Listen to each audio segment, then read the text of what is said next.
ডেলিভারির ঠিক আগের দিনটা ছিল 5 তারিখ, যেহেতু আমার 6 তারিখ ডেলিভারির ডেট ছিল।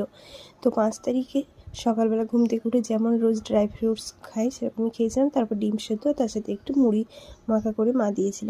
যেহেতু পরের দিন ডেলিভারি ছিল তাই নখ টোকগুলো কেটে পরিষ্কার করে নিলাম। এদিকে স্নানটাও সেরে নিয়ে রেডি হয়ে একটুখানি গীতা পড়লাম। গীতা পাঠ শেষ করে বসে পড়লাম দুপুরের খাবার খেতে। মা দিয়েছিল আজকে 4 রকমের তরকারি, তার সাথে দিয়েছিল ভাত। দুপুরের ভাত খাওয়া শেষ করে একটু বিশ্রাম নিয়েছিলাম, আর বিকেলবেলা খেয়েছিলাম 1 গ্লাস ডাবের জল। আর তারপরে একটুখানি বিকেলবেলা হাঁটাহাঁটি করছিলাম। আর আজ সন্ধ্যেবেলা তোমাদের দাদাভাই এসেছিলো, যেহেতু কাল হসপিটালে ভর্তি হতে হবে তাই সন্ধ্যেবেলা তোমাদের দাদাভাই চলে এসেছিলো।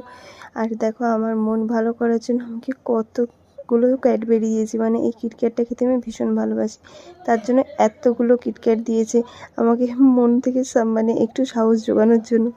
তো যাই হোক, রাতের খাবারটা মার হাতেই খেয়েছিলাম, কারণ মা বলছিল আমি তোকে খাইয়ে দিচ্ছি। আর মায়ের হাতে খেতে কারই না ভালো লাগে বলো। তো মা রাত্রিবেলা আমাকে ভাত আর 2-3 রকমের তরকারি করেছিল, একদম হালকা হালকা তরকারি, যেহেতু পরের দিন ডেলিভারি ছিল।